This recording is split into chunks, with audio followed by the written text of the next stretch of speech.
you can begin by stating your name and spelling it out. Lana Volftsun, Lana.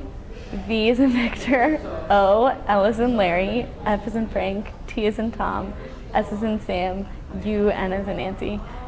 It's Russian.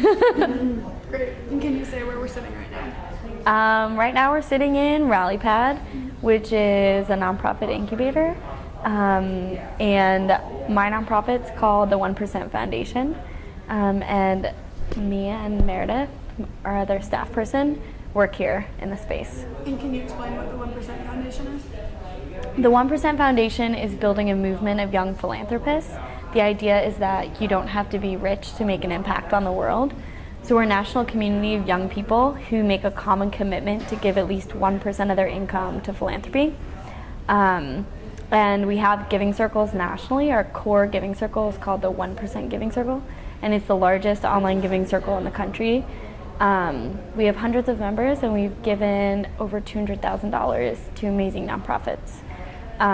So our members are mostly young adults, age 18 to 39, who have mostly never given before, who are of no significant means, and they're giving monthly recurring donations between $10 and $100 a month.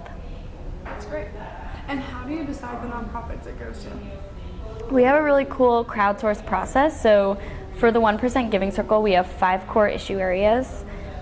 We cycle through them by quarter. So this quarter, for example, starting on the 1st, we just launched our environment grant cycle. So the first month of the quarter, anyone who's a member of the Giving Circle can nominate organizations in that issue area to be considered by the group.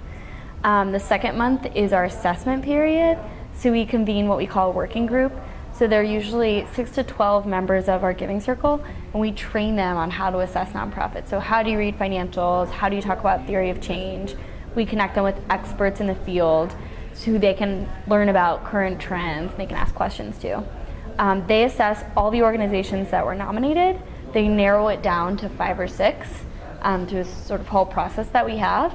And then the third month is voting. So we post the 5 or 6 up with the assessments, and everyone who's a member votes, and then we give grants to the top 2 winners every quarter. So can you talk about an influential event that led you to the 1% Foundation? Yeah, so I always tell the story. When I was 12, I had my bat mitzvah, which is like a Jewish ceremony, rite of passage. We had a big party, and I got a bunch of money, or at the time it seemed like a bunch of money, and my mom told me that I had to give it all away to charity. I was super pissed about it. I hated her, but I ended up getting 19 of my friends to do it with me, and we all pooled our money together. And I grew up in DC, so we were visiting nonprofits all around DC, and my whole life just changed. I was living in this perfect life, perfect bubble, and it just exploded in my face. And I learned that there were people who were starving, that there were kids who were abused in my community, that there were health problems, environmental problems. I mean, you name it. And I just had no idea about all this stuff when I was 12 years old. So the first big thing was I realized that there were issues in the world, and the second was I realized that I could make a difference. So we gave away $15,000.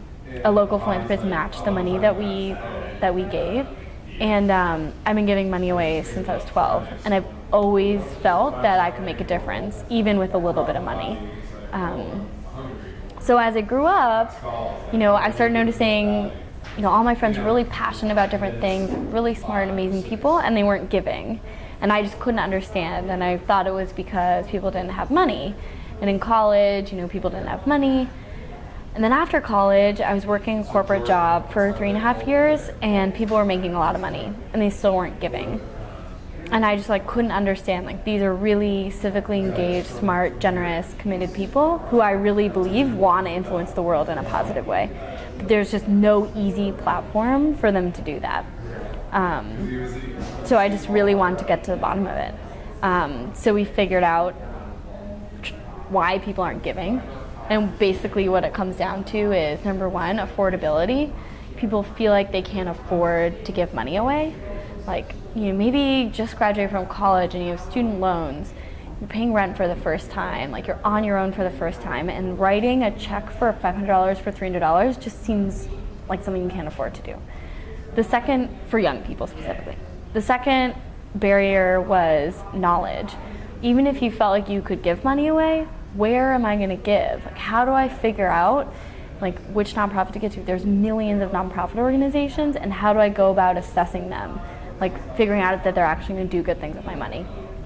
And the third barrier was impact. Let's say maybe you did know of a really cool nonprofit. What is my $300 going to do? It's not going to make a difference. And that's just what I was hearing over and over.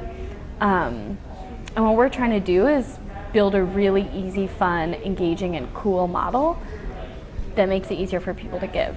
So we do small monthly recurring donations. The money pooled together makes a bigger impact, and we actually train you on how to start figuring out what your passion is, how to give in a thoughtful, strategic way. It's working. That's great. Yeah.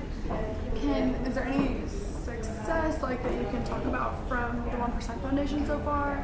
How has it been going? What's the response been from the community?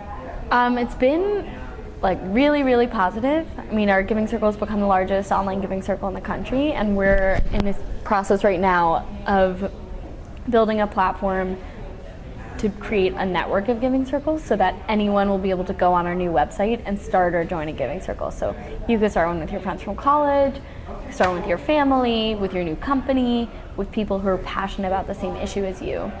So there's been a huge demand for this, and we're finally getting around to meeting it. So that's been awesome. And we do some other like really cool programs that show young people that if you give a little bit together, you can make a huge difference, and it can be really fun with your friends. Definitely. And can you talk about a character strength that you think has been able to carry you through those experiences, or leading this, or being a part of it? God. I think like positivity is like the most important strength that's sort of gotten me through, you know, being an entrepreneur is really hard and really thrilling. And like always staying positive and working hard, like constantly improving, focusing on the wins, like constantly iterating. There are failures, there are gaps, you can't do everything. And if you remain positive, like it catches on. Definitely. Yeah.